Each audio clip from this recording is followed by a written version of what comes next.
Sisters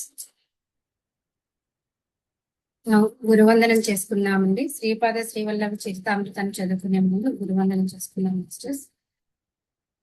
ఈ విశ్వంలోని మనకి జ్ఞానాన్ని అందిస్తున్న గురువులందరికీ, మాస్టర్స్ అందరికీ హృదయపూర్వకంగా ధన్యవాదాలు తెలుపుకుంటున్నాం మాస్టర్స్.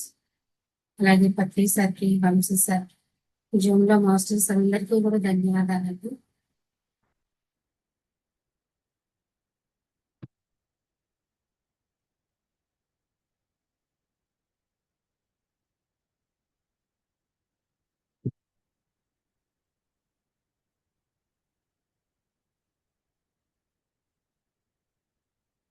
మనం ఇప్పుడు 18 అధ్యాయాలు చదువుకున్నాం మాస్టర్స్. ఆ లాస్ట్ అధ్యాయం వచ్చి 18వ అధ్యాయం వచ్చి వల్లభేసుని చరిత్ర గురించి తెలుసుకున్నాము. అదే కంటిన్యూ ఇప్పుడు ముందుకి 19వ అధ్యాయం అనమాట. గురుచరణ్తో సాగమనం ఈ అధ్యాయం పేరు. వల్లభేశ్వర దంపతులు నేను సుబ్రహ్మణ్య శాస్త్రి శ్రీపాదుల వారి లీలను స్మరించుకునిచుంటివి. ఇంతటిలో వారింటికి దూర బంధువు అయిన లింగన్న శాస్త్రి అని అతడు వచ్చాను.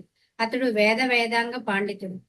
లింగన్న శాస్త్రి ఈ విధంగా చెప్పనారంభించాను. నేను పితృదర్పణలు నిమిత్తము పాదగయ క్షేత్రము పీఠికాపురమునకు వచ్చి తిని. ఇక్కడ ఏంటంటే ప్రతి చాప్టర్ లోనూ ఒక్కొక్కళ్ళు పరిచయం అవటం, వాళ్ళ అనుభవాలు, శ్రీవల్లభ స్వామితో ఉన్న వాళ్ళ అనుభవాలు శంకర భట్టు గారికి చెప్తున్నారనమాట. ఎందుకు అని అంటే ఈయన గ్రంథస్థం చేయాలనుకున్నారు కదండి ఆయన చరిత్ర, అందుకని చెప్పేసి వాటిని ఈయనకి అందిస్తున్నారనమాట అండి వాళ్ళ అనుభవాలన్నీ. ఎందుకంటే వాళ్ళ అనుభవాలన్నిటితోటే రాయాలి కాబట్టి ఒక్కొక్కరు పరిచయం చెప్తున్నారు. అలాగే సుబ్బన్న శాస్త్రి గారింటికి లింగన్న శాస్త్రి గారు అని ఒక ఆయన వచ్చారు. ఆయన అనుభవం చెప్తున్నారనమాట శంకర భట్టు గారితో వీళ్ళందరితోటి. మా తాతగారు కర్మిష్ఠుడైన బ్రాహ్మణుడైనను ధనవంతుడైనను బహు పిసినారు. శాస్త్రాలలో చెప్పబడిన ఆపద్ధర్మములను ధర్మ సూక్ష్మములను వితరణవాదములతో తనకు అనుకూలంగా అన్వయించుకునేవాడు. పితృదేవతలను తృప్తి కొరకు చేయబడు దశవిధ దానములను యథాశక్తి తాను సూత్రములతో వక్రముగా అనునయించుకుని అత్యంత స్వల్ప ద్రవ్యంతో ఆ తంతు అయిందని అనిపించుకునేవాడు.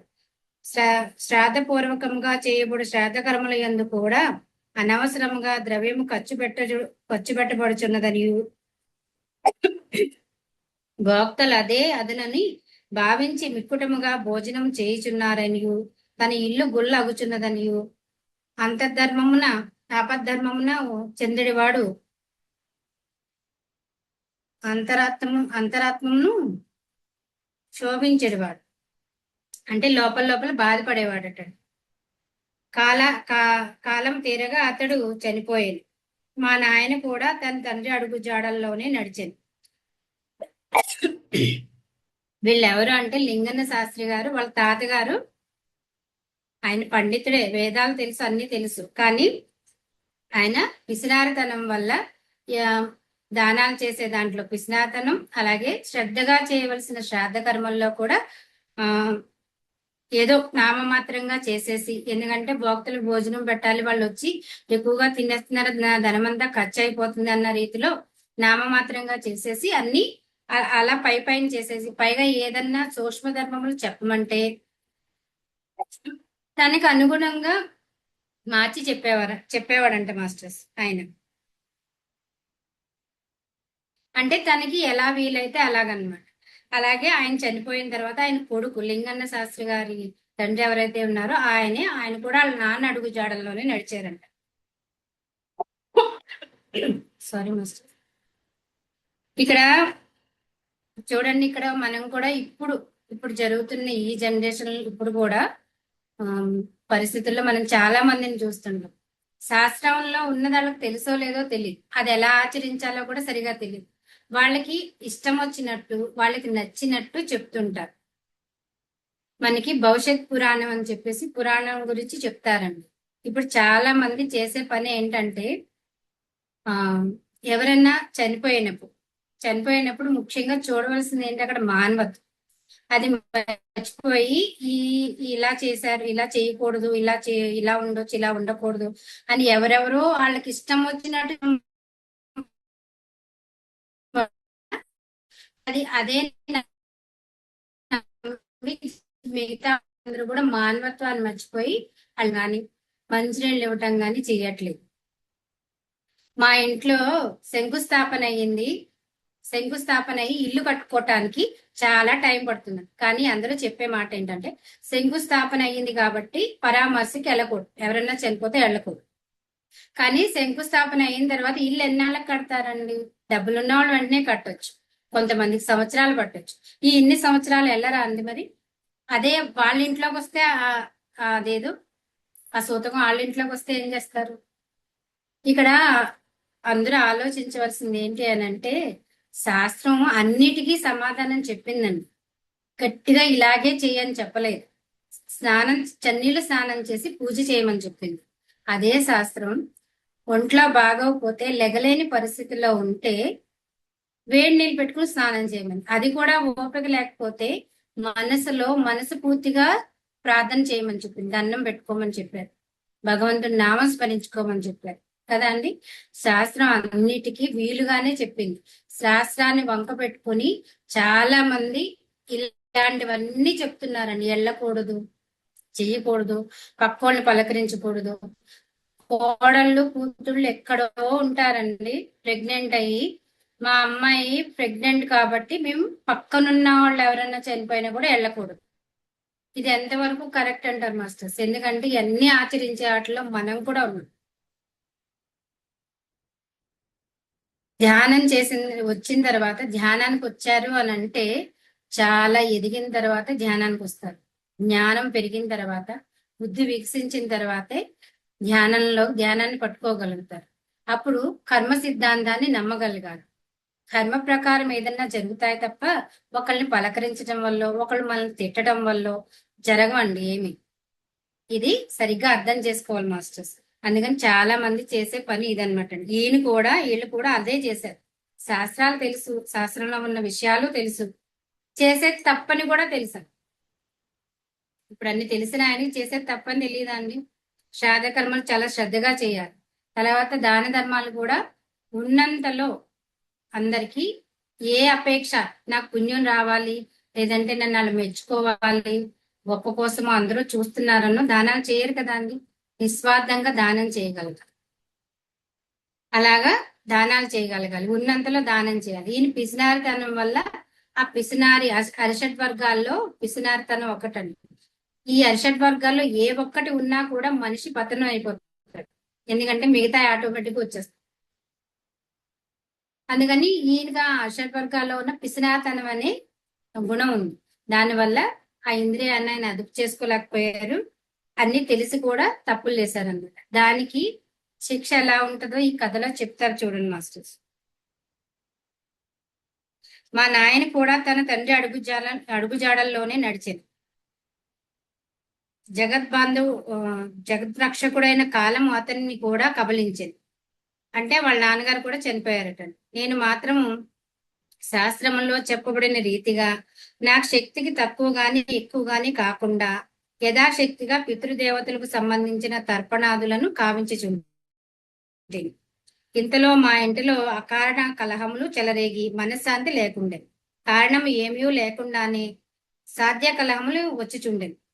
పరమ శాంతులైన బంధుమిత్రులు మా ఇంట అడుగు పెట్టిన కొలసిసేపటికే రౌద్ర స్వరూపం పొంది జగడములకు దిగుగా అది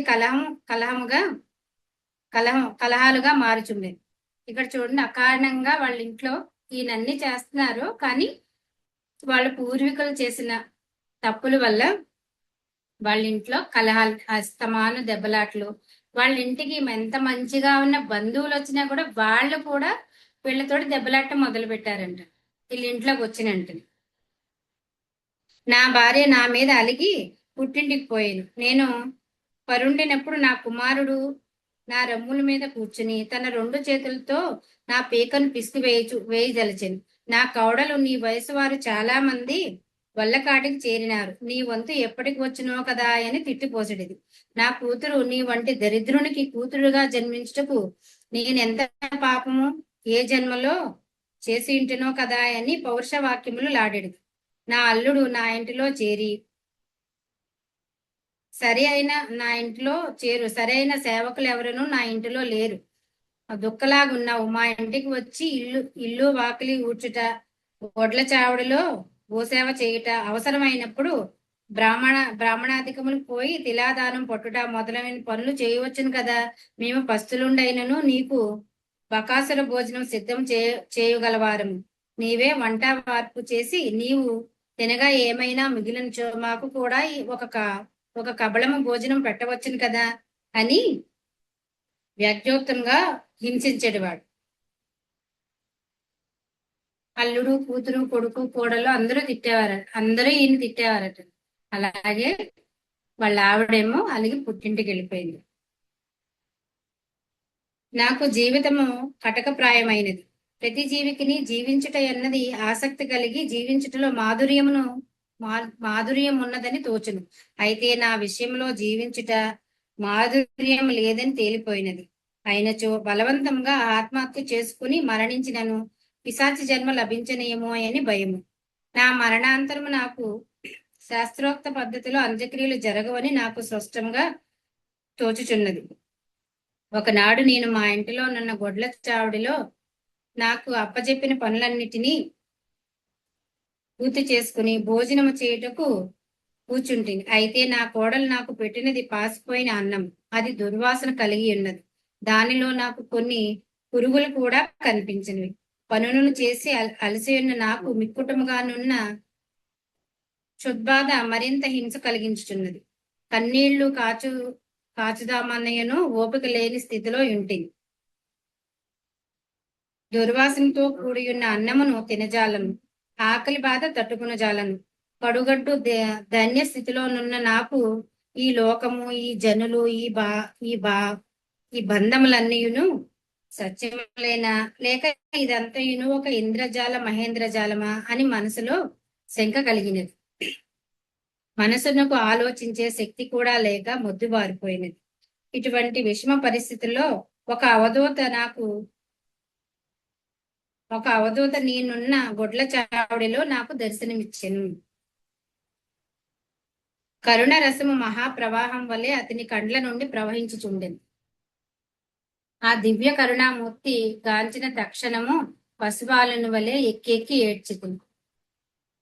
ఆ వ్యక్తి నాకు కొన్ని లక్షల సంవత్సరముల నుండి తెలియుడనే జ్ఞానం కలిగినది. నేను ఆ అవధూత దివ్య శ్రీచరణములపై పడి ఆ దివ్య చరణములను నా గుండెలకు హత్తుకుంటుంది. ఆ అవధూత తన దివ్యాస్తంతో నా అన్నమును స్పృశించింది. కంచములోని నా అన్నము మాయమై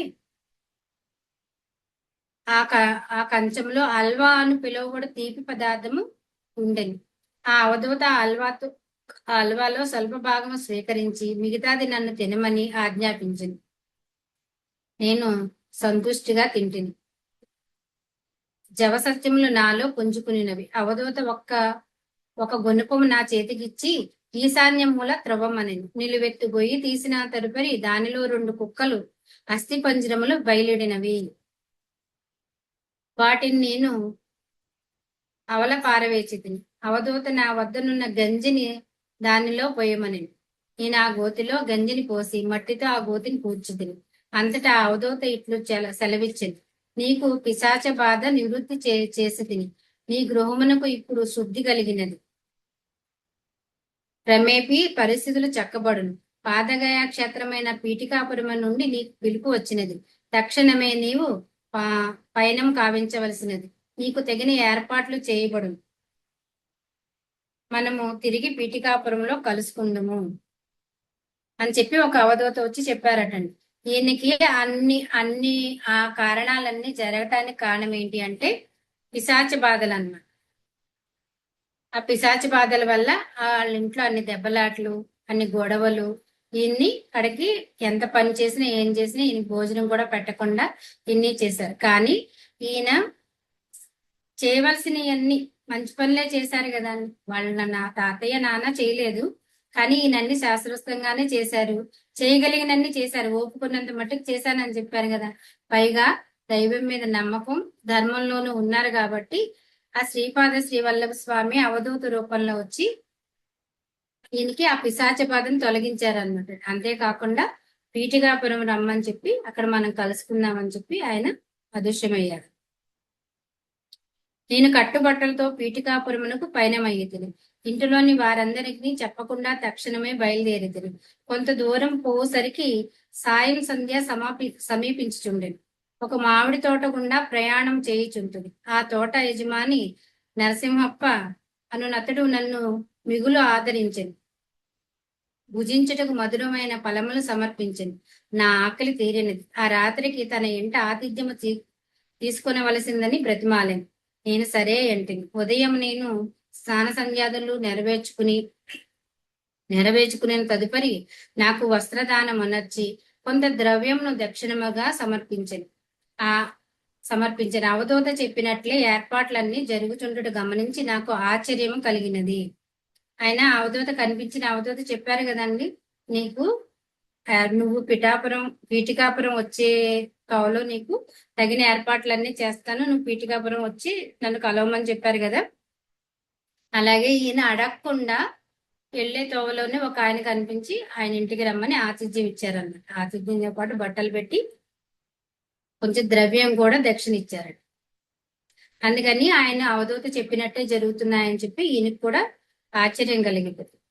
అంతటా ఆ రైతు ఇట్లనను, అయ్యా నిన్న మధ్యాహ్న సమయమునందు ఒక అవధూత స్వప్న దర్శనమిచ్చి సాయం సంధ్యా సమయమందు సద్బ్రాహ్మణుడొకడు పాదచారియే తోట మార్గమున పోచుండుననియు అతనికి ఆతిథ్యం ఇచ్చి ఆ మన్నాడు వస్త్రదానం చేసి దక్షిణ కూడా ఇవ్వవలసినదనియు అతనికి భోజనమునకు మామిడి పండ్లు ఇయ్యవలసినదనియు చెప్పాను. పగటిపూట యందు కలిగడి స్వప్నములు యథార్థములు కావందు. దానికి విరుద్ధముగా తమ దర్శన భాగ్యము కలిగినది. మీకు సేవ చేసుకున్న అదృష్టం కూడా కలిగినది. ధన్యుడనైతిని అని. ఈ వృత్తాంతమును బట్టి అవధూతలో అతీత శక్తులు చాలా కలవని, అవధూత సామాన్య అవధూత కాదని నాకు స్పష్టమైనది. అదే నా రైతుకి, ఆ తోటగల ఆయనకి కళ్ళొచ్చి స్వప్నంలో కనిపించి ఒక సద్బ్రాహ్మణుడు ఇటు వెళ్తూ ఉంటాడు, ఆయనకి ఇవన్నీ ఇవ్వమని చెప్పి అవధూత కనిపించి చెప్పారని చెప్పారట. నేను వేదములందరి ఉచ్చులను వల్లివేసుకొనుచు ప్రయాణం చేయుచుంటిని. నూతన వస్త్రములు ధరించి వేదములు వల్లివేసుకొనుచు పోచుండగా నాలోని నరనరాల్లో విద్యుత్ ప్రవహించినట్లు గమనించింది.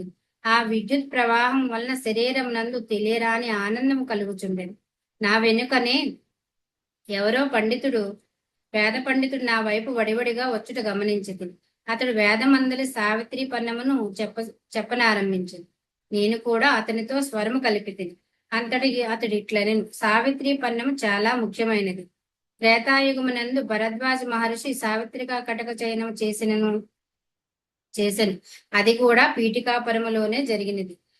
ఏనాడో ఇచ్చిన వాగ్దానం అనుసరించి నేడు పీఠికాపురమునందు దత్తప్రభు శ్రీపాద శ్రీవల్లభ రూపమును అవతరించినాడు. వేదములు ప్రభు సమ్మితములు వేదమును పఠించు అధికారము బ్రాహ్మణులకు ఇయ్యబడినని వేదాధ్యాయం చే అధికారము సర్వవర్ణముల వారికి ఇయ్యబడినది. అది మాస్టర్స్. వేదాలంటే ప్రభువుకు చాలా ఇష్టం. అంటే ప్రభు అంటే ఇక్కడ దత్తాత్రేయుల వారు, శ్రీపాద శ్రీవల్లభ చాలా. కానీ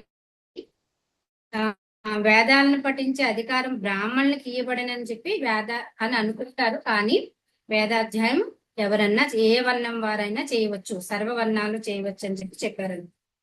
అది అంత నమ్మకంతో తెలుసుకోవాలని నేర్చుకుని చేయగలిగితే ఏ వర్ణం వారన్నా చేయొచ్చు అని చెప్పారని. ఇక్కడ బ్రాహ్మణులు, సద్బ్రాహ్మణులు అని చెప్తున్నారు కదండి, చాలా అధ్యాయాల్లో చెప్పారు. అందరూ కులం ప్రకారం ఉన్న దాంట్లో ఉన్న వాళ్ళు బ్రాహ్మణులే. బ్రాహ్మణ కులంలో పుట్టిన వాళ్ళందరూ బ్రాహ్మణులు. కానీ సద్బ్రాహ్మణులు, బ్రాహ్మణత్వం అని అంటే ఏంటంటే ఎవరైతే బ్రహ్మ జ్ఞానాన్ని కోరుకుంటారో వాళ్ళందరూ బ్రాహ్మణులు. ఇక్కడ బ్రహ్మ జ్ఞానం అని అంటే పరమాత్ముడితో లీనమైపోవాలని ఎవరైతే అనుకుంటారో, ఎక్కడి నుంచి అయితే మనకైతే ఏమని చెప్తారండి చాలా క్లాసుల్లో, మనం పూర్ణాత్మ నుంచి వచ్చిన అంశాత్మగా చెప్తారు. మళ్ళీ వెళ్ళి మనం పూర్ణాత్మలో కలిసిపోవాలని కలిసిపోవటమే మన లక్ష్యం. ఇక్కడ మనం తెచ్చుకున్న అనుభవాలు, కర్మలను అనుభవాలుగా మార్చుకుని వాటిని అన్నిటిని అనుభవించేసి మళ్ళీ వేరే కర్మలు చేయకుండా నిస్వార్థంగా ఉండి వేరే కర్మలు మళ్ళీ సంచులు వేసుకోకుండా ముందుకెళ్ళి ఆ పూర్ణాత్మలో కలిసిపోవడం. ఆ పూర్ణాత్మ ఎవరు అంటే ఇక్కడ పరమాత్మ. కానీ ఇక్కడ చాలా చాలా కోణాలు ఉన్నాయండి. ఇది ఒక కోణం. పూర్ణాత్మలో కలిసిపోవటం ఒక కోణం అయితే, కలవకుండా వాళ్ళంతట వాళ్ళు ఎదిగే సాధన కూడా చాలా ఉన్నాయి. అందులో అలాంటి సాధన చేస్తున్నారు మన మహావతార్ బాబా. అందుకే ఆయన శరీరం వజ్రగాయం అయిపోయింది, ఆయన ఇంకా భూమి మీదే ఉన్నారు అని చెప్తున్నారు కదండి. అందరూ మాకు కనిపించారు, మాకు దర్శనం ఇచ్చారు, మాకు చెప్పారు మహావతార్ బాబాజీ అని. ఆయన క్రియాయోగం చెప్తారని ఆయన కూడా అలాంటి ఆయన. బ్రాహ్మణులు శ్రీకృష్ణుని వేదములు పఠించే అధికారం బ్రాహ్మణులకు ఇవ్వబడనని వేదముల అధ్యాయం బ్రాహ్మణులు శ్రీకృష్ణుని పూజించేవారు. మరి శ్రీకృష్ణుడు బ్రాహ్మణు పాదములు కడిగి నీళ్లు నెత్తిపై చల్లుకునేవాడు. పీఠికాపురము నుండి పిలుపును అందుకున్న నీవు ఎంతయో అదృష్టవంతుడు. అంతటా నేను ఇట్లాంటిది, అయ్యా శ్రీపాద శ్రీవల్లభుల వారు ఎవరు? వారి మహిమను వినగోరుచున్నాను నాయన. వారి దర్శనము సర్వ పాప క్షయకరం. వారు సాక్షాత్తు దత్తాత్రేయుల వారు. వారి లీల జన్మభూమి పీఠికాపురం. పూర్వయుగములందరి మహాత్ములు అవసరమైనప్పుడు అవతార పురుషునితో కలిసి అవతరించుట కద్దు. పూర్వయుగమునందు సుశీల విష్ణుదత్తుడను పుణ్య దంపతులు ఉండేవారు. సుశీలయను ఆ మహాసాధ్వి తన సాధనా ప్రక్రియలో అనసూయామాతతో సమానమైనది.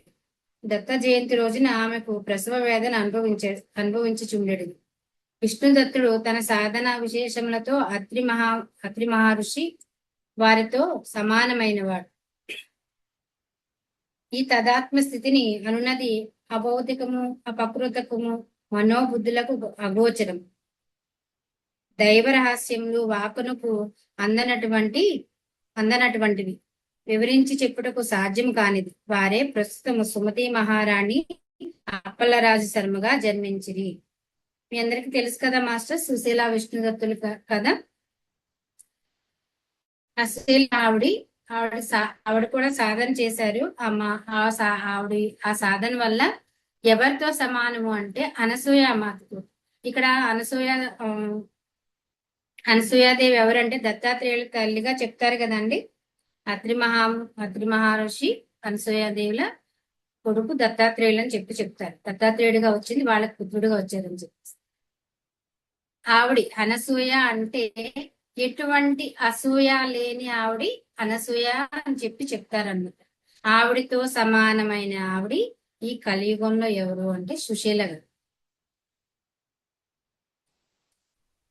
తర్వాత అత్రి అంటే 3 గుణాలకు అతీతుడు, అంటే పరమాత్మతో సమానం. గుణాలు ఉన్నంతసేపు మనిషిగా, రాక్షసుడిగా, దైవంగా ఆ గుణాలను బట్టి మనం ప్రవర్తిస్తూనే ఉంటారంట ప్రతి ఒక్కరు. కానీ గుణాలకు అతీతులు ఎవరు అని అంటే పరమాత్మకి గుణాలకు అతీతుడు. ఆయనకి ఎవరి మీద కోపం రాదు, ఎవరి మీద ద్వేషం రాదు, ఎవరి మీద ఇష్టమూ లేదు, ఎవరి మీద అయిష్టమూ లేదు. అలాగే అత్రి మహాముని అలా ఉండేవారట. ఆయన చేసిన సాధన అంతా ఈ సృష్టిని నడిపించటానికి, ఈ సృష్టిలో జీవులకి ఉపయోగపడటానికి దారిపోసారంట. అలాంటి దంపతుల కొడుకు దత్తాత్రేయులు. వాళ్లతో సమానమైన వాళ్ళు ఈ కలియుగంలో ఎవరు అంటే సుశీల, విష్ణుదత్తుడు. వీళ్ళు ఈ జన్మలో సుశీల విష్ణుదత్తుడిగా ఉన్నప్పుడు దత్తాత్రేయుల వారు వరం ఇచ్చారండి, మీ పుత్రుడిగా వస్తానని చెప్పి. అందుకని చెప్పేసి ఇప్పుడు మళ్ళీ కొన్ని వేల సంవత్సరాల తర్వాత స్వామి పీఠికాపురంలో శ్రీపాద శ్రీవల్లభులుగా జన్మ తీసుకోవాలని అనుకున్నప్పుడు వీళ్ళే మళ్ళీ పుట్టి ఇప్పుడు అప్పలరాజు శర్మ గాను, తర్వాత ఏమో సుమతి మహారాణిగా జన్మించారన్న. వాళ్ళకి దత్తాత్రేయుడే శ్రీపాద శ్రీవల్లభుగా జన్మించారన్న. సుశీల విష్ణుదత్తుడిగా ఉన్నప్పుడు వాళ్ళకి పిల్లలు లేరన్న. అందుకని ఆవిడ దత్త జయంతి రోజు ప్రసవ వేదన అనుభవించేవారని చెప్పి చెప్తున్నారు. ఎందుకంటే అనసూయామూర్తితో సమానమైన ఆవిడ కాబట్టి ఆ ఫీలింగ్స్, ఆ భావన కలిగిందని చెప్పి చెప్తున్నారు. వారి తపోఫలంగా శ్రీపాదుల వారికి సంతానముగా జన్మించింది. వారు కృష్ణ యజుర్వేదములు, అపస్తంభ స్తోత్రములు, భరద్వాజ గోత్రికులు, పూర్వయుగమునందలి లభద మహర్షి అను వైశ్యుని శ్రీమాత యొక్క వాసవి కన్యక అవతారమునందు భాస్కరాచార్యుని గాను, దత్తప్రభు యొక్క శ్రీపాద శ్రీవల్లభ అవతారమున సుమతి మహారాణికి తండ్రిగాను జన్మించిరి. ఎవరైతే పూర్వంలో ఉన్న భరద్వాజ గోత్రికులు యజుర్వేదములు కలిగిన అని యజుర్వేదములు అభ్యసించే వాళ్ళు ఎవరైతే ఉన్నారో భరద్వాజ గోత్రికులు, ఆయన లభద మహర్షి. ఈ లభద మహర్షి ఎవరు అని అంటే వినాయకుడు కుమారుడు కొడుకు అని చెప్పి చెప్తారనమాట. ఆయనే మళ్ళీ వైష్ణవదేవిగా, అంటే వైశ్యులకి వాసవి కన్యకాదేవి పుట్టిందని చెప్తారు కదండి వైష్ణవుల ఇంట్లో. వాసవి కన్యకా పరమేశ్వర అవతారం ఎత్తినప్పుడు వాళ్ళ ఇంట్లో వాళ్ళ నాన్నగారికి ఆవిడకి గురువుగా భాస్కరాచార్యులుగా వచ్చారు ఈ లబ్ధ మహర్షి. తర్వాత ఇప్పుడు దత్తాత్రేయులకి శ్రీపాద శ్రీవల్లభుడుగా వచ్చినప్పుడు దత్తాత్రేయులు ఆయనకి తాతగారుగా, అంటే ఎవరంటే వాళ్ళ అమ్మగారికి నాన్నగారుగా వచ్చారని చెప్పి చెప్తున్నారన్నమాట. సుమతి మహారాణికి తండ్రిగా వచ్చారని చెప్పి. నీవు పీఠికాపురమున ఆ మహాపుణ్య దంపతులను దర్శనము చేసుకోగలవు. నీకు ఆతిథ్యం ఇచ్చి వస్త్రదానమును దక్షిణమును ఇచ్చిన రైతు పీఠికాపురమునందలి వెంకటప్పయ్య శెట్టి వారి తండ్రి అయిన సుబ్బరామయ్య శెట్టియను వారి వద్ద పూర్వజన్మనందు పాలేరుగా ఉండేవారు. పరమ పవిత్రులైన సుబ్బరామయ్య శెట్టి వారింట భోజనం చేసి మహాపుణ్యం వలన భూస్వామి సకల సుఖములు పొందుచున్నాడు. ఈ లింగన్న శాస్త్రి గారికి భోజనం పెట్టి వస్త్రాలు ఇచ్చిన రైతు ఎవరు అని అంటే అంతకు ముందు జన్మలో పిఠాపురంలో శ్రీపాద శ్రీవల్లభులకి ఎంతో ఇష్టమైన సుబ్బయ్య శెట్టి గారు వాళ్ళ ఇంటికి వాళ్ళ కుటుంబంతో చాలా సంబంధం ఉందని చెప్పి వెంకటప్పయ్య శెట్టి గారి సంబంధం ఉందని చెప్పారు కదా అండి. ఆ వెంకటప్పయ్య శెట్టి గారి తండ్రి ఎవరైతే ఉన్నారో ఆ తండ్రి గారి దగ్గర పాలేరుగా ఉండేవాడటండి. వాళ్ళ పుణ్య దంపతులు కాబట్టి వాళ్ళ ఇంట్లో తిన్న భోజనం వల్ల, ఆ పుణ్యం వల్ల ఈయన ఇప్పుడు భూస్వామిగా పుట్టి సకల సుఖాలు పొందుతున్నాడు. అందుకని ఆ రుణానుబంధం వల్ల ఇప్పుడు పీఠికాపురం వెళ్తున్న ఈయనకి ఆయన ద్వారా వస్త్రదానం గాని, దక్షిణాలు గాని, భోజనం గాని పెట్టించారని చెప్పి చెప్తున్నారండి. సంబంధాల గురించి చెప్పుకుంటాం కదా మాస్టర్, ఇవన్నీ అలాంటివే. వేరే వెనక జన్మలో ఉన్న కార్యకారణాల వల్ల ఈ జన్మలో కలుస్తారు, ఈ జన్మలో సాయాలు చేస్తారు, లేదంటే మనకి అపకారం చేసి వెళ్ళిపోతుంటారు. రెండు కూడా జరుగుతుంది. ఇలా అలాగే ఈయన కూడా అంతకు ముందు జన్మలో అక్కడ ఉన్న వాళ్ళ ఇంట్లో భోజనం చేయటం వల్ల, పుణ్యం వల్ల ఆ పుణ్యాన్ని మళ్ళీ ఇప్పుడు ఈయనకి అంత మంచి బుద్ధి కలిగి వచ్చే ఆయనకి దానం చేయగలిగారన్న. పీఠికాపురం నందలి వెంకటప్పయ్య శెట్టియును నరసింహవరమయ్యను శ్రీపాదుల వారికి అత్యంత ప్రీతిపాత్రులు. వారికి శ్రీపాదుల వారి యందు వాత్సల్య భక్తి మెండు. అంతటి నేను ఇట్లాంటిని అయ్యా, కర్మబంధములు అత్యంత క్లిష్టము సంబంధములను గమనించి తిని. యజ్ఞం చేయువాడు పవమాన ఘట్టము బద్దలైన ఎడల ఆ ఘటంతో పాటు అధ్వరుని శిరస్సు కూడా వెంటనే బద్దలై వాని ప్రాణం పోవునని చెప్పబడుచున్నది. నేటి కాలంలోను యజ్ఞములు జరుగుచున్నవి. పొరపాటున పవమాన ఘటమును చెప్పబడు ఆ మూడింటిలోనూ ఏదైనా ప్రమాదవశత్తు బద్దలైన ఏడల ఆధ్వర్యుని శిరస్సు బద్దలొకట లేదు. దానికి కారణమేమి? వేద శాస్త్రములందు చెప్పబడిన విషయములు శుభములను కలిగించినవి గాని అశుభములను కలిగించినవి గాని సంభవించుట ఉండుటచే ఆస్తికులు నాస్తికులు గాను వేద శాస్త్రములు అవహేళన చేయుచున్నారు. ఇక్కడ యజ్ఞం చేసేటప్పుడు యజ్ఞం దగ్గర పెట్టిన ఏమైతే ఉన్నాయో హోమాన ఘటం అంటే కుండలండి, కొన్ని మంత్రాలతోటి నీళ్లతోటి విత్తనాలతోటి ఇవన్నీ పెడుతుంటారు కదండి. అలాంటి అక్కడ ఉన్న కుండలు ఏదైనా ఆ ఘటం ఏదైనా పగిలితే ఆ యజ్ఞం చేసేవాళ్ళు ఎవరైతే ఉన్నారో హోమం చేసేవాళ్ళు వాళ్ళ కూడా తల కూడా పగిలిపోయి ప్రాణం పోతుందని చెప్తారు కదా.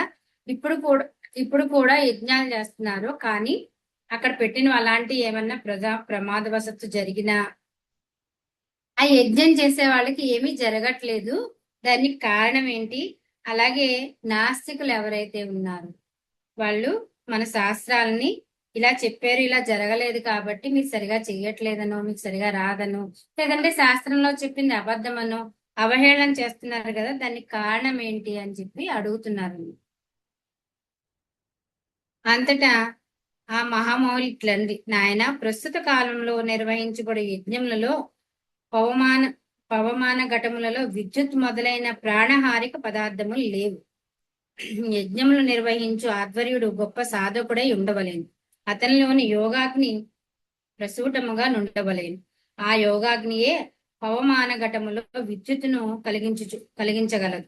మహాయోగి అయిన వాడు ఆధ్వర్యుడై యజ్ఞమును చేసిన ఏడల సంధ్య ఫలితములు కలిగి లోకశేషు కలుగు. అట్లు కాక నామమాత్రముగా జరుగు ప్రక్రియను వలన వేద శాస్త్రములను పొందజాలం. వేద శాస్త్రములో ఉన్న ఫలితములు పొందజాలం. యజ్ఞాది కర్మలలో వచ్చే యజ్ఞాది కర్మల్లో నిచ్చే దక్షిణాల్లో 16, 116, 1116 నడే సంఖ్య భేదములకు కూడా ఎంతో రహస్యం ఉన్నది. గోత్రమనున్నది పితృ సంబంధమైనది. ఆ ధర్మము సృష్టి అంతవరకు నేర్పడుచున్నది. సాపిండ్యం ఉన్నది మాతృ సంబంధమైనది. ఈ ధర్మమును దీనికి 7 పురుషాంగములు నిష్వత్వమగును. వివాహమునకు పుత్రుడు ధనము అను 2 ఫలములు కలవు. ఈ రెండిటిని పొందుటకు స్త్రీ అనేది అగ్ని ముఖ్యముగా కావాలి. రణభేదియే లేని శ్రీపాదుల వారికి కులభేదం ఎట్లుండును? వారు భావాద్వైతములకు బోధించుచున్నారు, కరాద్వైతమును కాదు. ఆది శంకరాచార్యుల వారి వలె శ్రీపాదుల వారు పక్షపాత రహితులు. ఆది శంకరులు హేమ విద్యను సత్వగుణ ప్రధానులైన బ్రాహ్మణులకు ఉపదేశించగా, రజోగుణ ప్రధానులకు పరోపకార పరాయణముగు కళ్ళు గీసుకుని జీవించు గౌడ కులస్తులకు ఉపదేశించి, అటులని శ్రీపాదుల వారు కూడా జాతి మత వర్ణ వయో వివక్షత లేక వారి వారి యోగ్యతనుసారము తమ అనుగ్రహమును ప్రసరించుచుందురు. ఆదిశంకరుల వారు హేమ విద్యను బ్రాహ్మణులకు ఉపదేశించిన వారై లోబులై ధన వ్యామోహాదుల్లో చిక్కి ధర్మానుష్టములను మరిచిపోదురు. మనసు, బుద్ధి, అహంకారము, భూమధ్యాది పంచతన్మాత్రుల నుండి ఈ 8 జాడ ప్రకృతులందు చిత్రకృతిలో కలిపిన ఏడల అవి 9 అగును. 1 అనున్నది చిత్రకృతిక ప్రతీకము. 2 నుండి 9 వరకు ఉన్న ఈ 8 సంఖ్యలు 8 జాడ ప్రకృతులకు ప్రతీతకంగా నుండు. 2 నుండి 9 వరకు ఉన్న ఈ 8 అంకెలు 8 జాడ ప్రకృతులకు ప్రతీకలు. శూన్యం అన్నది బ్రహ్మతత్వమునకు ప్రతీకం. పూర్ణత్వంతో కూడిన 9 అంకెల వలన పుట్టిన గణితము ప్రకృతులకు కార్యకలాపములకు అనగా సృష్టికి ప్రతీకమై ఉన్నది. శ్రీపాదుల వారు దోచౌపాతి దేవలక్ష్మి అను అని హాస్యముగా 2 చపాతీల కోసం భిక్ష అడిగేవారు. ఇది 2498 అనే సంఖ్యకు ప్రతీక. వారి ప్రతీకలలోనూ వాక్కులలోనూ నానా అర్థములు గోచరించును. సృష్టిలో సమస్త ద్వంద్వములకు 2 ప్రతీక. ద్వంద్వం అంటే 2 కదండి, 2 ప్రతీక అని చెప్తున్నారు. ముందు అన్నిటికి కూడా దీనికి సంబంధించినవే. 2, 4, 9, 8 సంబంధించిన ప్రతీకల గురించే చెప్పారు. ప్రతీకలు అంటే నాకు కూడా సరిగా తెలియదు. అవి జ్యోతిష్కి తెలిసే సంబంధించినవి. ఈ ద్వంద్వాలు ఉన్నవన్నీ 2. ఈయన చెప్పారు కదా 2, 4, 9, 8 2498 సంఖ్య గురించి. అంటే చౌపాతి దేవలక్ష్మి అని చెప్పి 2 చపాతీలు అడిగేవారు స్వామి అని చెప్తున్నారు కదా, దానికనమాట. ద్వంద్వం అంటే 2 అని చెప్పి ఇక్కడ. స్థూల సూక్ష్మ కారణ మహాకారణ శరీరాలకు 4 ప్రతీక. అంటే మనకి 7 శరీరాలు ఉన్నాయని చెప్తారు, కానీ అందులో ముఖ్యమైన ఏంటి అంటే 4 శరీరాలు. ఒకటి స్థూల శరీరము అంటే ఈ భౌతిక శరీరము, సూక్ష్మ శరీరము, కారణ శరీరము, మహాకారణ శరీరం. ఇక ఈ 4కి 2 ద్వంద్వము, 4 శరీరాలకి ప్రతీక అని చెప్తున్నారు. మార్పులు లోని కాని బ్రహ్మతత్వమునకు 9 ప్రతీక. ఎటువంటి మార్పు లేనటువంటి దానికి బ్రహ్మతత్వం అంటారట. దానికి ప్రత్యేక 9. ఇక్కడ డైమెన్షన్స్ గురించి చెప్పుకుంటారు కదండి. 8th, 5th dimension, 4th dimension, వాళ్ళ 9th డైమెన్షన్స్ నుంచి ఎవరైనా వస్తే వాళ్ళు అన్నిటికీ అతీతులు అన్నమాట. వాళ్ళు చేయలేనిది ఏమీ లేదు. వాళ్ళు పరమాత్మతో సమానం. అక్కడి నుంచి వచ్చిన ఆవిడే రాధాదేవి. రాధాదేవి ప్రేమని చెప్పడానికి మాత్రమే వచ్చింది. ప్రేమిస్తే, ప్రేమగా చూడగలిగితే ఏదైనా సాధించవచ్చు, అందరినీ మంచిగా మార్చొచ్చు. తిట్టి కొట్టో చెప్పో అక్కర్లేదు, ప్రేమగా చూడగలిగితే అందరినీ మార్చొచ్చు అని చెప్పి ఆ ప్రేమతత్వాన్ని చెప్పడానికి వచ్చింది రాధాదేవి. 9th డైమెన్షన్స్ నుంచి వచ్చిందన్నమాట. కృష్ణుడు 8th డైమెన్షన్స్ లో నుంచి వచ్చాడు కాబట్టి కృష్ణుడు కంటే ఒక స్థాయిలో ఎక్కువ. అందుకని కృష్ణుడికి కూడా ప్రేమతత్వాన్ని నేర్పింది గోకులంలో. అలాగా అంటే మారంది, ఎప్పుడూ ఒకేలాగా ఉండే బ్రహ్మతత్వం ఏదైతే ఉన్నదో దానికి ప్రతీక 9. అలాగే మహామాయకు 8 ప్రతీక. ఇక్కడ మహామాయ అంటే అమ్మవారు అన్నమాట. ఇక్కడ ప్రకృతి చైతన్యం 2 ఉన్నాయి కదా అని విశ్వం అనుకోండి, చైతన్యముడు. అవి పురుషతత్వానికి అంటే పరమాత్మకి అయితే స్త్రీతత్వంతో కూడా ఉన్నది ప్రకృతి. ఈ ప్రకృతి ఎలా ఉంది అంటే 8 తత్వాలతో కలిసి ఉంది. అందుకని మనకి అష్టలక్ష్మిలు పెట్టి పూజ చేస్తారు కదా. సంతాన లక్ష్మి, ధనలక్ష్మి, సౌభాగ్యలక్ష్మి, గజలక్ష్మి, ఇవన్నీ 8 లక్ష్మిలు పెడతారు కదా. ఆ 8 ఆవిడకి ప్రకృతి అనమాట. దానికి ఆవిడని మహామాయ అని కూడా అంటారు. ఆవిడ ప్రత్యేక 8 అనమాట. అందుకని చౌపాతి దేవలక్ష్మి అని చెప్పేసి 2, 4, 9, 8 ఈ అన్నిటిని కలిపి చెప్పేవారు అన్నమాట. 2 అంటే ద్వంద్వం. ఎప్పుడు ద్వంద్వం అంటే ఈయన జీవాత్మని పరమాత్మ వేరు అని అనుకున్నప్పుడు, అన్ని భావన కలిగినప్పుడు 2గానే ఉంటారు ఎవరైనా. ఆ రెండింటిని ఒకటిగా చేసుకోవాలన్నమాట. అదే మనకి శంకరాచార్యులు బోధించిన అద్వైతం. 2 లేవు, ఒకటే ఉంది, నువ్వే పరమాత్మవి. నువ్వు జీవాత్మ అనుకుంటున్నావు కదా, పరమాత్మగా ఎదగమని చెప్పేసి. అందుకే ఈ భూమి మీదకి వచ్చింది, సాధన చేసి పరమాత్మగా ఎదగం. అలాగే ప్రతిదానికి 2గా ఉంటారు కాబట్టి ఇక్కడ ద్వంద్వం గురించి చెప్పారన్న. అంటే భూమి మీదకి వచ్చిన ప్రతి మనిషి ద్వంద్వంగా ఉంటాడు. జీవాత్మగా పరమాత్మగానే అనుకుని అలాగే జీవిస్తాడు. పరమాత్మ వేరు, జీవాత్మ వేరు, నేను వేరు, దేవుడు వేరని మనం కూడా చేస్తున్నాం కదండి. పూజ చేస్తున్నాం కదా, గుళ్ళకి వెళ్తున్నాం, ఇవన్నీ ఎందుకంటే పరమాత్మ మనకంటే వేరనే కదా చేస్తున్నాం. ఆ ద్వంద్వతత్వంలోనే ఉంటారు అన్నమాట. దానికి 2 ప్రతీక. అలాగే 4 శరీరాలు ఉన్నాయి, కానీ 4 శరీరాల నుంచి 3 శరీరాలు దాటి 4వ శరీరం ఏదైతే ఉందో మహాకారణ శరీరం, అక్కడ ఉండే బ్రహ్మతత్వం గురించి తెలుసుకున్నప్పుడు ఇంకా రాకపోకలు లేవు, ఈ జన్మ జనన మరణం అనే చక్రం లేదు అని చెప్పి చెప్పటానికని ఈ 4 శరీరాల గురించి చెప్పారు. ఈ 4 శరీరాల్లో దాటి వెళ్ళాలని చెప్పి దానికి ప్రతీక అన్నమాట. ఇప్పుడు భౌతికంగా పూజ చేసే వాళ్ళకి వేరు మాస్టర్స్, కానీ ధ్యానంలోకి వచ్చారు కాబట్టి నాలెడ్జ్ ఇంకొంచెం ముందుకెళ్ళి కొంచెం లోతుగా ఆలోచించాలి కాబట్టి కొంచెం లోతుగా ఆలోచించాలి. ఇవన్నిటిని దాటగలిగితేనే, దాటే సాధన చేయగలిగితేనే మనం పరమాత్మని చేరుకోగలం అంటే ఎక్కడికో వెళ్ళి చేరుకుంటామని కాదండి, మనమే పరమాత్మ అనే అనుభవం కలుగుతుంది. అలాగే బ్రహ్మతత్వానికి 9, 8 ఏమో మహామాయ. ఈ మాయను కూడా దాటితే గానీ ఆ బ్రహ్మతత్వం తెలియదు అన్నమాట. అందుకని ఆయన దోచౌపాతి దేవలక్ష్మి అని చెప్పి 2498 సంఖ్య గురించి చెప్పారని చెప్పి చెప్తున్నారనమాట ఈ పురాణంలో. అలాగే శ్రీపాదుల వారు అర్ధనాదీశ్వరులు. ఎందుకంటే శ్రీపాద శ్రీవల్లభులు ఇప్పుడు శ్రీపాద శ్రీవల్లభుగా జన్మ తీసుకుని వచ్చినప్పుడు ఆయన పెళ్లి చేసుకోలేదు, బ్రహ్మచారిగానే ఉన్నారు.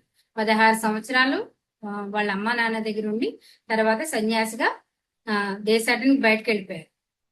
కానీ ఆయనలో ఉన్న స్త్రీతత్వం ఏదైతే ఉన్నారో అది ఆయన అందుకని అర్ధనాదీశ్వరులు. ఆయన ఎడమ భాగంలో అమ్మవారు, కుడి భాగంలో దత్తాత్రేయులు ఉన్నారు కాబట్టి ఆయన సాక్షాత్తు దత్తుడే శ్రీపాద శ్రీవల్లభుడు అని చెప్పి చెప్తారన్న. శ్రీపాదుల వారు విరాట్ స్వరూపం. నేను బహుశిలా నగరమును పిలువబడు పెనుగొండ గ్రామమునకు చెందినవాడను. నన్ను గణపతి శాస్త్రి అని అందరు. ఎవరైతే ఈ లింగన్న శాస్త్రి గారికి కనపడి ఇవన్నీ చెప్తున్నారో ఆయన అన్నమాట గణపతి శాస్త్రి. ఆయన ఏ ఊరు అంటే బహుశిలా నగరం అని ఇది వరకు పిలిచేవారు, ఇప్పుడున్న పెనుగొండ. అక్కడే కన్యకా పరమేశ్వరి గుడి ఉందంటే ఆవిడ అక్కడే పుట్టింది.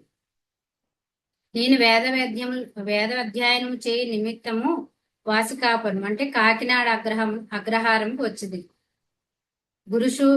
గురుశ్రూష చేయొచ్చు వేదములు నేర్చుకుని చుంటుంది. మా గురుదేవులకు గృహమునందుకు సమీపమనే భూములు గలవు. గోకర్ణం కూడా విస్తీరం. నేను గోవులను మేపుటకు పొలమును పోయితుంది. ఒకనాడు పశువుల కాపరి వేషమున్న దివ్య తేజో విరాజితుడైన బాలుడొకడు 10 సంవత్సరముల వయసు గలవాడు ఈ భూమిలోనికి వచ్చింది. ఇప్పటి వరకు మనం 9 సంవత్సరాల వరకు స్వామి లీలలన్నీ చెప్పారనమాట. ఇప్పుడు 10వ సంవత్సరం లీల ఏం చేశారో శ్రీపాద శ్రీవల్లభులు ఈయన చెప్తున్నారన్నమాట.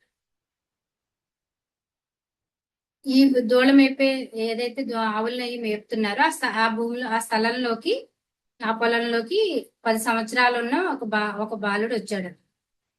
అతడు మెడలో జంజము ధరించి ఉండేది. కావున నేను బ్రాహ్మణ బాలకుడని నిశ్చయించుకుని నిర్ధారణ కొరకు అతనిని అడిగి తిని. అంతటా అతడు ఇట్లనే, నేనే, నాలో సమస్త తత్వములు ఉన్నవి, అన్నిటికీ ఆధారభూతుడైన నేను మాత్రం నేనే. నాలోని బ్రాహ్మణ లక్షణములను గావించి నీవు నన్ను బ్రాహ్మణుడుగా భావించినా తప్పు కాదు, అది మాత్రమే సత్యం కాదు. నాలో క్షత్రియ లక్షణములు గావించి నన్ను క్షత్రియుడు అనుకున్నను, అది కూడా అసత్యం కాదు, అయితే అది మాత్రమే సత్యం కాదు. వైశ్య లక్షణములు గావించి వైశ్యుడనను అనుకునిన అసత్యం కాదు, అయితే అది కూడా సత్యం కాదు. సూత్ర లక్షణములను గావించి సూత్రుడు అనుకునిన అది కూడా అసత్యం కాదు, అయితే అది మాత్రమే యథార్థం కాదు. ఆయన ఆ అబ్బాయి మెళ్ళ జంజి ఉంది కాబట్టి ఈయన ఏమనుకున్నారంటే ఆ అబ్బాయి బ్రాహ్మణ బాలకుడు అనుకుని, సరే అయినా కూడా సందేహం ఉంటూ అడిగారు. అడిగితే ఆయన ఏమని, నువ్వెవరు అని అడిగితే ఆయన ఏమని చెప్పారంటే, నేనే, నాలో ఉన్న నేనే, సమస్త తత్వాలు నావే, సమస్తము నేనే అని చెప్పారంట. అన్నిటికీ ఆధారభూతుడిని కూడా నేనే అని చెప్పారంట. దాంతో కాకుండా నువ్వు నన్ను బ్రాహ్మణుగా అనుకుని, బ్రాహ్మణ లక్షణాలు నాలో ఉన్నాయనుకుని నువ్వు నన్ను బ్రాహ్మణులుగా చూస్తే అది అనుకో, కానీ అది మాత్రమే సత్యం కాదు. నాలో బ్రాహ్మణ లక్షణాలే కాదు అన్ని లక్షణాలు ఉన్నాయని చెప్పారన్న. వైశ్యుడిగా లక్షణాలు ఉన్నాయి, తర్వాత క్షత్రియుడిగా లక్షణాలు ఉన్నాయి, శూద్ర లక్షణాలు ఉన్నాయి, అలాగే బ్రాహ్మణ లక్షణాలు ఉన్నాయి. ఈ 4 కాదు, ఈ 4టికి అతీతమైన లక్షణాలు కూడా ఉన్నాయి. సమస్త తత్వము నేనే అంటే దానికి అదే అతీతం అని చెప్పేసి అన్ని నాలోనే ఉన్నాయని చెప్పారంట. అంతేకాకుండా నన్ను నీవు చండాలునిగా భావించడను తప్పు కాదు, అది కూడా యథార్థం కాదు. నేను సమస్త పరిమితులకు అతీతుడను. సత్యములుగాను అసత్యములుగాను తోచడి ప్రతి విషయమునకు నేను అతీతుడను, ఆధారభూతుడను. నేను పరమ సత్యం. ఆ సత్యతత్వమును అన్ని అవధూతలకును అవలంబించడి నా యొక్క ధర్మము పరమధర్మం అని చెప్పారట. నువ్వు అంతేకాదు, నన్ను చండాలుడు అనుకున్నా గాని తప్పులేదు, కానీ అది మాత్రమే సత్యం కాదు. అన్ని ధర్మాలకి, అన్ని అధర్మాలకి, సత్యాలకి అసత్యాలకి అన్నిటికీ నేను అతీతుడు, కానీ కారణభూతుడిని కూడా నేనే. ఇక్కడ భగవద్గీతలో శ్రీకృష్ణుల వారు కూడా చెప్పారు కదండి, చేసేది నేనే, చేయించేది నేనే, చెప్పేది నేనే, చెప్పించేది నేనే, వినేది నేనే, ఇవన్నీ చెప్పారు కదా. అన్ని నేనే, అన్ని నేనే అని చెప్పి, అన్నిట్లోనూ నేనే ఉన్నాను అని చెప్పి, అలాగే ఈయన కూడా చెప్తున్నారు అన్నమాట. అన్నిటిలోనూ నేనే ఉన్నాను, అన్నిటికి ఆధారము నేనే, అన్నిటికి అతీతంగా కూడా ఉన్నది కూడా నేనే అని చెప్పి చెప్తున్నారన్నమాట. అది సమస్త ధర్మములకు అతీతం, ఆధారభూతం కూడాను. నాది పరమ ప్రేమ తత్వం. సృష్టిలో జీవుల్లో నుండే ప్రేమ తత్వములన్నిటికీ కంటే సుదూరంలో నుండును. అంతేకాకుండా వాటన్నిటికీ ఆధారంగా నుండును. ఇక్కడ ఇంకో విషయం కూడా చెప్తున్నారు చూడండి, పరమ ప్రేమతత్వం. అంతేకాదు ఆ ప్రేమతత్వాలన్నిటికీ దూరంగా ఉండే తత్వం కూడా నేనే అని చెప్పి చెప్తున్నారన్నమాట. నన్ను నీవు పురుషునిగా భావించిన స్త్రీ వలె ప్రవర్తించదు, స్త్రీగా భావించిన పురుషుని వలె ప్రవర్తించదు. నన్ను అర్ధనాదీశుడుగా కొలుదువా, ఆ రెండు రూపములు వ్యక్తమగుటకు ముందున్న మనోవాంఛగోచరమైన దివ్యానంద తత్వమును రుజువు చేసేది. నువ్వు నన్ను పురుషుడు అనుకుంటే నేను స్త్రీగా కనపడతాను, స్త్రీ అనుకుంటే నేను అర్ధనాదీశ్వరుడుగా కనపడతాను. కానీ అర్ధనాదీశ్వరుడు తత్వమే నేను అని నువ్వు అనుకుంటే కనుక వీటన్నిటికీ ముందున్న రూపం ఏదైతే ఉందో మనోవాంఛ గోచరమైన, ఇప్పుడు మనం మనసుకు అతీతంగా అంటే మనసు లేని స్థితిలో మనం ఏదన్నా చూడగలుగుతున్నామంటే దాన్ని దేంతో చూస్తున్నామని మనోనేత్రానికి కనిపించేవన్నీ ఏంటి, సూక్ష్మాతి సూక్ష్మమైన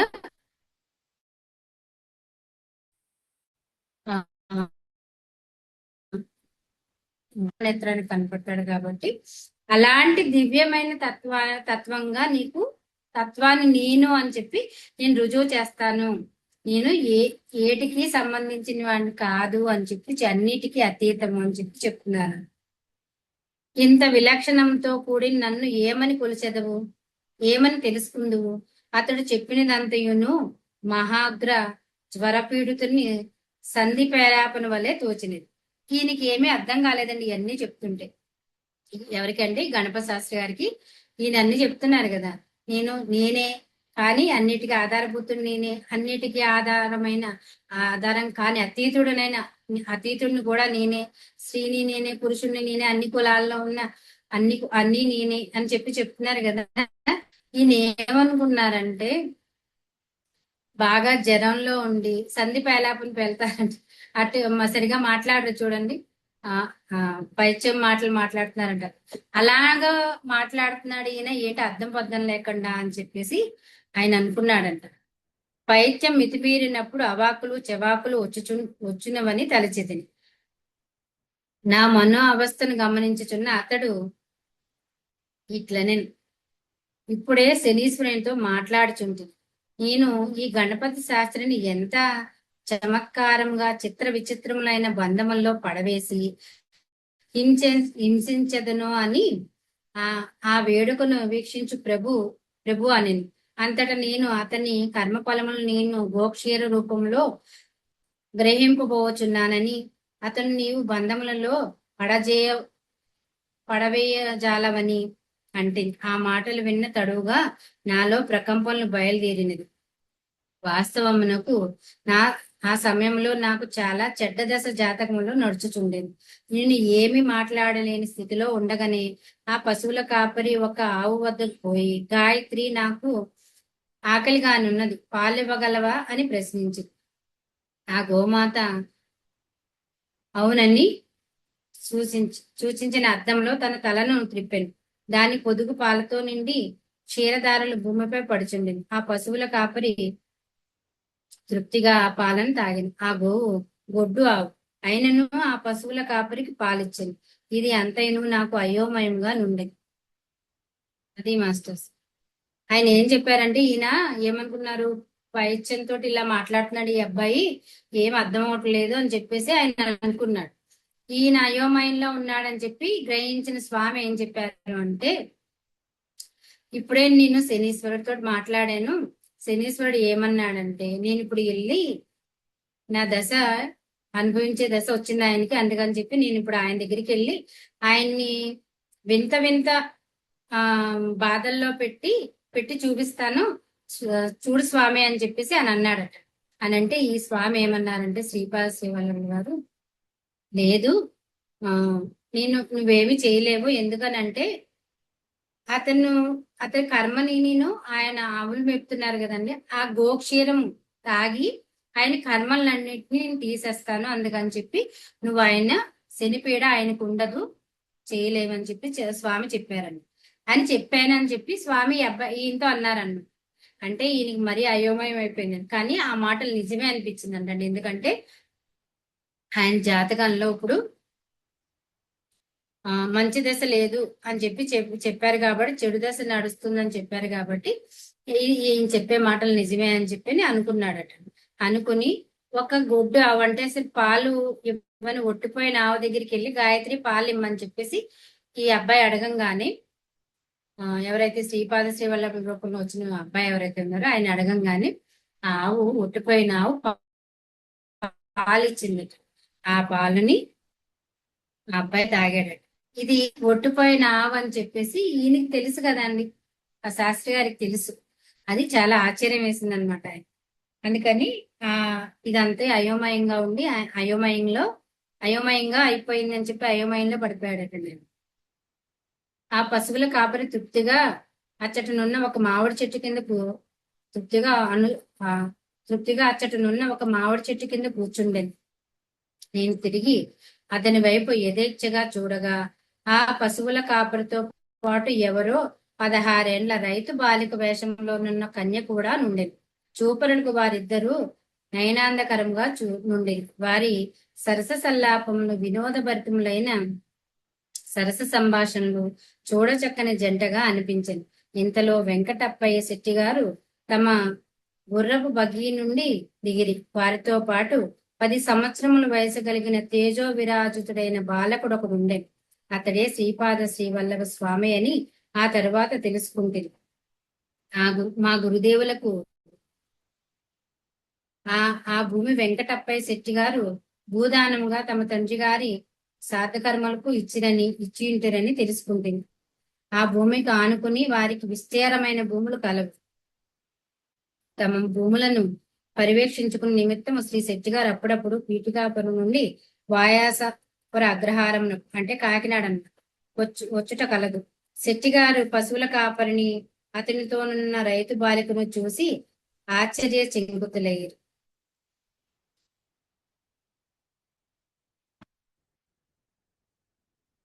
ఇక్కడ చూడండి, ఆయన అబ్బాయి పాలు తాగేసి వెళ్ళి చెట్టు కింద కూర్చున్నారు. ఆయనతో పాటు ఒక అమ్మాయి కూడా, ఒక రైతు బాలిక లాగా ఉన్న ఒక అమ్మాయి కూడా వచ్చి సరదాగా కబుర్లు చెప్పుకుంటూ టైం పాస్ చేస్తున్నారు అన్నమాట. చూడ చక్కని జంటగా ఉన్నారు, బాగున్నారని చెప్పి ఈయన అనుకున్నారు. అనుకున్న తర్వాత ఈ లోపల ఈ సుబ్బయ్య శెట్టి గారు ఈ గణపతి శాస్త్రి గారు గురువు గారికి ఏదైతే పొలాలు ఉన్నాయో అవన్నీ సుబ్బయ్య శెట్టి గారు దానం ఇచ్చారట. ఆయనకు కూడా అక్కడ పొలాలు ఉండటం వల్ల ఆయన శ్రీపాద శ్రీవల్లభుల వారిని తీసుకుని ఆ పొలాల్లోకి వచ్చారనమాట. పొలాలు చూడటారు వస్తే ఇక్కడ ఆశ్చర్యపోవాల్సిన విషయం ఏంటంటే, సేమ్ పిల్లలు ఒకేలాగా, ఒకే వయసులో ఒకేలాగా ఉన్న పిల్లల్ని ఇద్దరిని చూశాడు. ఇప్పుడు ఒకటి సుబ్బయ్య శెట్టి గారి బగీచా గుర్రబండిలోంచి దిగారు. ఒకళ్ళేమో ఇక్కడ ఒక అమ్మాయితో పాటు సరదాగా కబుర్లు చెప్తున్నారు. చెప్పి వచ్చిన ఆయన శ్రీపాద శ్రీవల్లభుడు అని చెప్పి తెలుసుకున్నాడండి గణప శాస్త్రి గారు.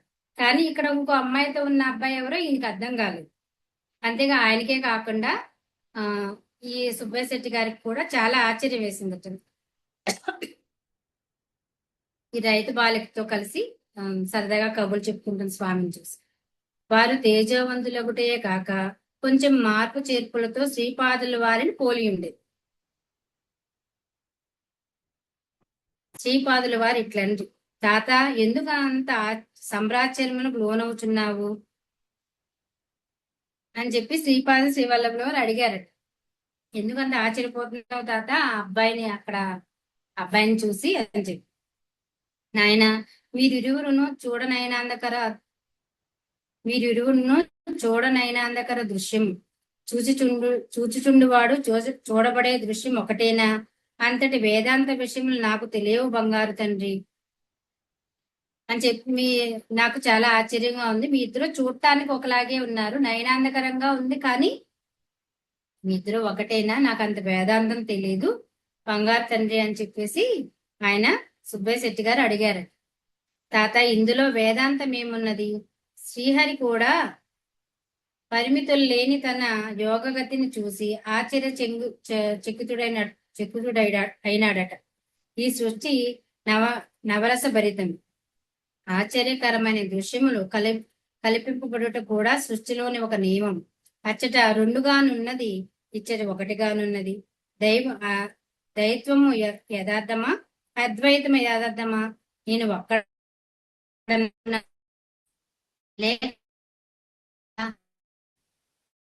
ఆలోచించి చెప్పు అని చెప్పి అన్నారట. వేదాంతం ఏమీ లేదు తాతయ్య, సృష్టిలో విష్ణుమూర్తి కూడా ఆయన మాయగతిని చూసి ఆయనే ఆశ్చర్యపోయారట. నిజమే కదా అండి, విష్ణు అంశతోటి వచ్చారు రాముడు కృష్ణుడు వీళ్ళందరూ. అసలు విష్ణుమూర్తి వైకుంఠంలోనే ఉన్నారు. పైగా ఎంతమంది వచ్చారని, ఎన్ని మాయలు చేసి వచ్చారు, ఎంతమందిగా ఆయన వచ్చారు కదా అండి. 8 మంది కృష్ణుడిగా వచ్చినప్పుడు 8 మంది భార్యలు ఉన్నారు. 8 మంది దగ్గర ఒకేసారి ఆయన కనిపించేవారంట అందరికి. దానికి ఒక్కడుగా ఉన్న కృష్ణుడు 8 మందిగా ఎలా మారారండి? ఇదంతా సాధన చేసిన మాయ అన్నమాట, యోగ మాయ. అందుకని ఆయనే ఆశ్చర్యపోయారు. అలాంటిది ఇందులో ఈ సృష్టిలో జరిగే అదృశ్యమైన విషయాలకి ఏమి పెద్ద ఇది ఆశ్చర్యపోనవసరం లేదు, ఇలాంటి బోళ్ళని జరుగుతాయి. కానీ ఇప్పుడు అక్కడ రెండుగా కనిపిస్తున్నాం కదా, మేము రెండా, లేకపోతే మేము ఒక్కళ్ళమేనా, లేకపోతే ఒక్కళ్ళం కాకుండా మేము అనేక మందిమా అని చెప్పి నువ్వు చెప్పు అని చెప్పి అని అడుగుతున్నారట.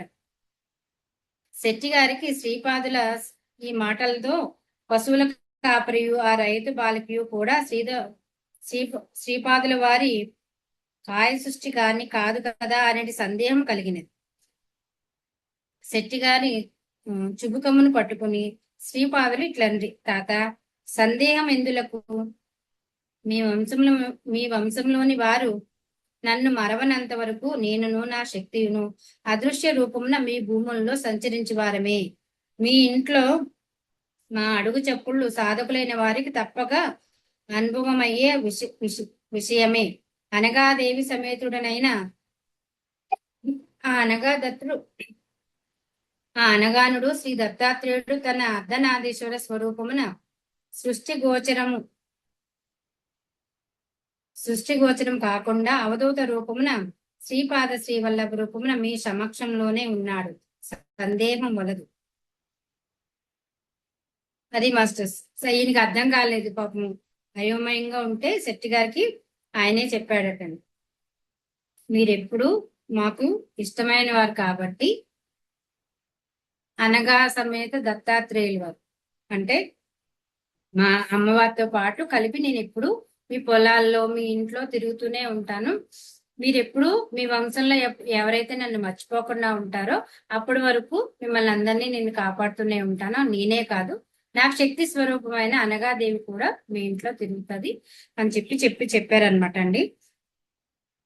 అంతేకాకుండా తర్వాత ఆయన వంశస్థులు ఎవరైతే ఉంటారో బాగా సాధన చేయగలిగితే వాళ్ళ ఇంట్లో కూడా వినగలుగుతారు వాళ్ళు అని చెప్పేసి ప్రధానమైన దర్శనం ఇచ్చినప్పుడు నేను పుత్రుడినై వచ్చినప్పుడు వివాహ ప్రయత్నం చేయవద్దనియు ఈ రకంగా ప్రయత్నం చేసిన ఇల్లు వదిలిపోవుట ఖాయమనియు నిశ్చయముగా చెప్పితి.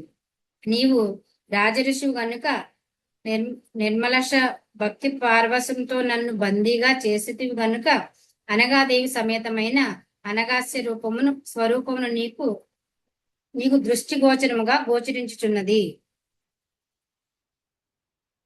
ఆయన చెప్పారనమాట, శ్రీపాద శ్రీవల్లభుడిగా వచ్చినప్పుడు నేను ఎత్తిగానే ఉంటాను, నేను వివాహం చేసుకోనని చెప్పి మా అమ్మ చెప్పాను. కానీ నువ్వు రాజఋషివి, పైగా ఏ స్వార్థం లేకుండా ఉన్న నీ భక్తికి నేను సంతోషించి నీకు నా శక్తితో ఉన్న రూపాన్ని చూపిస్తున్నాను. అనగా సమేత దత్తాత్రేయుల వారి రూపాన్ని నీ దృష్టికి గోచరి అంటే నీకు కనపడేలాగా నేను చూపిస్తున్నానని చెప్పారన్నమాట. నా సన్నిధిలో కారణం లేని కార్యం జరగజాలదు.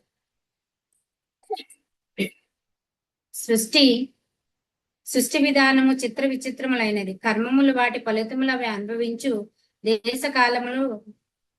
దేశకాలములు నాచే నిర్ణయించబడుచున్నది.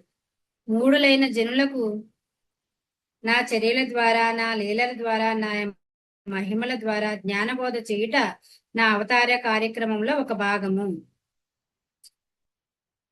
శ్రీపాదుల వారు ఈ ప్రకారముగా పలికి మేము చూచుచుండగానే కాంతి స్వరూపం పొంది మామిడి చెట్టు వైపునకు వెళ్ళిది. చూచుచుండగానే రైతు బాలికయు పశువుల కాపరియు కాంతి స్వరూపము పొంది శ్రీపాదుల వారి రూపంలో లీనమైపోయారు. కాలం కాని కాలంలో మామిడి చెట్టునకు కాయలు కాయట అసంభవమైన విషయం. కానీ ఆ మామిడి చెట్టునకు ఆ మామిడి చెట్టునకు ఒకే ఒక కాయ కాసింది. అది శ్రీపాదుల వారు కోసిరి. వారి హస్తస్పర్శ ఎంతటితో గాని అది చూచుండగానే పండుగ మారింది. పసిబాలునికి తల్లి భోజనం గాని మధుర పదార్థములు గాని తినిపించిన రీతిన శ్రీపాదుల వారు శెట్టిగారిచే ఆ మామిడి పండును తినిపించెను. ఆ మామిడి పండు తినినంత వరకును శెట్టిగారు పసిబాలను వలె ఏడ్చుచుండేది. శ్రీపాదుల వారి మాతృ ప్రేమ 1000 తల్లుల ప్రేమ కంటేనూ గొప్పది. వారి దివ్య నేత్రముల నుండి కారుణ్యము ప్రేమ వర్షించినప్పుడు వారు సాక్షాత్తు త్రిశక్తి స్వరూపిణి అయిన అనగా మాతయే అనిపించదు.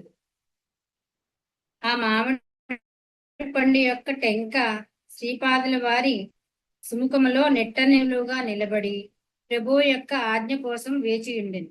సేవకుని వలె నుంచుని ఉండెను. శ్రీపాదుల వారి హస్త సంజ్ఞతో అది పైకెగిరినది. అది మామిడి టెంక రూపమునున్న కైవల్యము కాంతి స్వరూపంగా మారిపోయినది. శ్రీపాదులు తండ్రి విత్తనం ముందా చెట్టు ముందా అని కొంతమంది వితన్నవాదం వేచుందురు. ఈ రెండిటి కంటేను ముందున్నవాడు ఒకడున్నాడు, అతడే దైవం. తన సంకల్పమును బట్టి విత్తనము నుండి చెట్టు గాని చెట్టు నుండి విత్తనమును గాని ఆవిర్భవింప చేయగలడు. అమోఘమైన అతని సంకల్పము సప్త ఋషులకు సైతము ఊహింపకాలనిది. మలినంతో కూడిన పరమాత్మ జీవుడుగా పిలువబడు.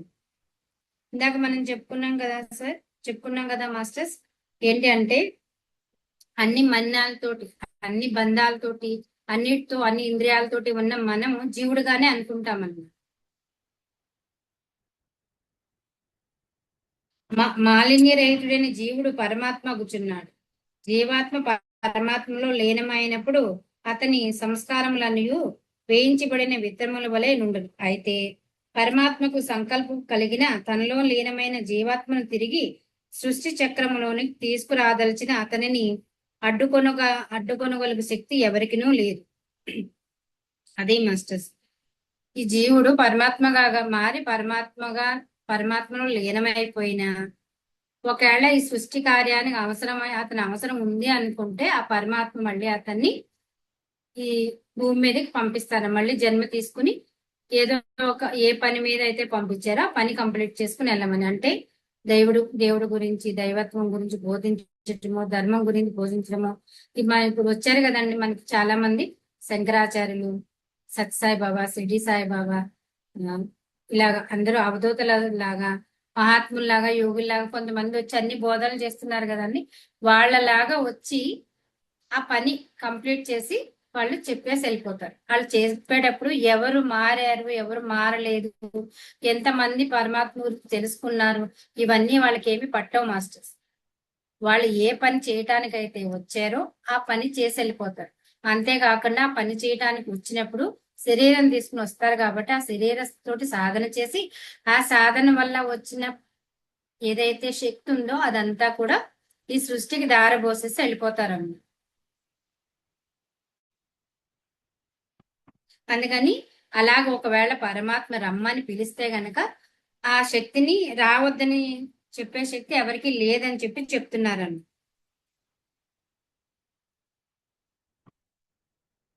అయితే తనలో లీనమైన జీవులను సృష్టిలోని తీసుకుని వచ్చినప్పుడు వారు కారణ జన్ములై దైవ కార్యములు నిర్వహిందురు. జన్మాంతరమున వారు తిరిగి పరమాత్మ యందు లీనమవుదురు. అలాగా ఎవరైతే ఆయనలో లీనమైపోయారో వాళ్ళని తిరిగి మళ్ళీ జన్మించమని చెప్పినా, ఎందుకు జన్మించమని చెప్పారో ఆ పని అయిపోయిన తర్వాత వాళ్ళని మళ్ళీ ఆ పరమాత్మ తనలోనే కలిపేసుకుంటానని చెప్పి చెప్తున్నారన్నమాట. వాళ్ళని కారణ జన్ములుగా పిలుస్తారన్నమాట. పరమాత్మ యందు లీనం కాక అత్యంత సమీపమున ఉండదలిచిన జీవులు ఆ ఆనందమయ స్థితిలోనే ఉండదలిచెదరు. అట్టి వారిని కూడా పరమాత్మ దైవ కార్య నిర్వహణార్థము కారణ జన్మలుగా జన్మింపజేసెదరు. అది మాస్టర్స్. ఒకవేళ ఎవరికైనా పరమాత్మలో లీనమవటం ఇష్టం లేదనుకోండి, కానీ ఆయనకి దగ్గరగా ఉండి ఆయనలో ఉన్న గుణాలన్నిటినీ కూడా వీళ్ళు తీసుకుని వీళ్ళు కూడా భూమి మీదకి వచ్చి మంచి కార్యాలు చేసి మళ్ళీ ఆ స్థితికి వెళ్ళిపోయి ఉంటారనమాట. కానీ వాళ్ళు ఇప్పుడు ఆ ఆనంద స్థితిలోనే ఉంటారు. ఆ పరమానంద స్థితి ఏదైతే ఉన్నదో ఆ స్థితిలోనే ఉంటారు. దానికి ఉదాహరణ ఎవరు అని అంటే హనుమంతులు వారు. అది ఎందుకో ముందు చాప్టర్ లో ఉంటుంది మాస్టర్స్, నేను చదువుతాను. హనుమంతులు వారు విడిగా ఎందుకు ఉండిపోయారు ఎవరిలో కలవకుండా అని చెప్పేసి. అలా కూడా ఉండొచ్చు. వాళ్ళు ఎప్పుడు వాళ్ళు కూడా కారణ జన్ములుగానే వస్తారు. ఒకవేళ భూమి మీదకి ఏంటంటే దీనికన్నా రావాల్సి వచ్చినా వాళ్ళు కారణ జన్ములుగా వచ్చే పని కంప్లీట్ చేసుకొని మళ్ళీ వాళ్ళగా మారిపోయి ఆ ఆనంద స్థితిలో ఉండిపోతారని చెప్పి చెప్తున్నారు అన్నారు. ఇలాంటి వాళ్ళు మన సిద్ధాశ్రమంలో చాలా మంది ఉన్నారని చెప్పి చెప్తారని. మీకు కొత్తాళ్ళ పీఠాధిపతి ఉన్నారు కదండి, సిద్ధేశ్వరానంద భారతి స్వామి గారు. వారి సిద్ధాశ్రమం చూసినప్పుడు అక్కడ శంకరాచార్యం చూశానని, త్రిలింగ స్వామిని చూశానని, ఇంకా చాలా మంది అవధూతలను చూశానని ఆయన చెప్పారు ఆయన క్లాస్ లో, ఆయన సత్సంగంలో. అంటే అక్కడ అలా ఉండిపోతారనమాట ఆనంద స్థితిలో. జన్మాంతమున వారు పరమాత్మ యందు లీనము గాక అత్యంత సమీపమున స్థితిని పొంది ఉండి ఆనందమయమును అనుభవించదు. జీవాత్మ వేరు పరమాత్మ వేరు అనే స్థితిలో ఉండబోరు జీవులు కారణ జన్ములై దైవ కార్యమును నిర్వహించి తదుపరి తిరిగి పూర్వస్థితిలోనే జన్మాంతరమును పొందెదరు.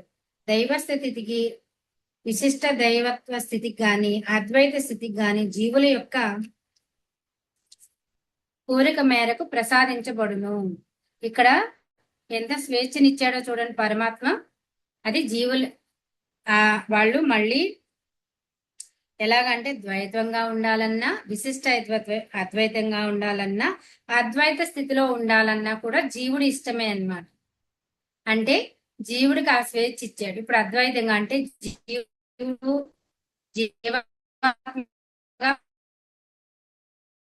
ఉండాలనుకుంటే జీవుడుగా ఉండాలి. ఎప్పుడు ఇంకా అదే ధ్యాసలో ఉండి చేస్తూ పుడుతూ ఉండి కర్మలు చేసుకుంటూ పుణ్యం పాపం మంచి చెడు అనుకుంటూ తిరగటమే అన్నమాట.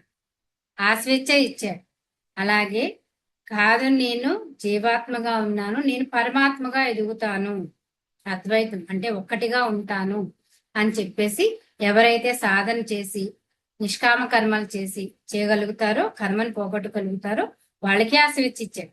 అలాగే విశిష్టాద్వైతం అంటే అసలు ఏ స్థితి లేదు, ఇంకెప్పుడు వాళ్ళు సాధారణంగా భూమి మీదకి రారని, అలాంటి పరమాత్మలో లీనమైపోయి అన్న ఏ స్థితి లేనిది విశిష్టాద్వైతం అంటారండి. విశిష్టాద్వైతం గురించి చెప్పుకోవాలంటే మనం చాలా లోతు సబ్జెక్టులకు వెళ్ళాలి. ఆ స్థితి ఏదైతే ఉందో ఆ స్థితికి వెళ్ళటానికి చాలా సాధన చేయాలి. అలాంటి సాధన చేసి ఆ స్థితికి వెళ్ళాలనుకున్న వాళ్ళకు కూడా ఆ స్వేచ్ఛ ఇచ్చాడు. ఇక్కడ పరమాత్మ ఎవరికి ఇచ్చాడు అంటే ఆయన ఏమీ చెప్పలేదండి, ఇది చెయ్యి ఇది చెయ్యి, నువ్వు సాధన చేసి నాలో కలిసిపో, నువ్వు మంచిగా లేదంటే ఇలా ఉండు ఇలా ఉండు, కర్మలు ఉంచడానికి భూమి మీదకి వెళ్ళు, లేదంటే మొత్తం ఏమీ లేని స్థితిలో ఉండు, ఇవన్నీ ఆయన ఏం చెప్పలేదు. జీవుడికే ఆ స్వేచ్ఛను ఇచ్చాడు. జీవుల కోరిక మేరకే ప్రసాదించబడును అని చెప్పారన్న.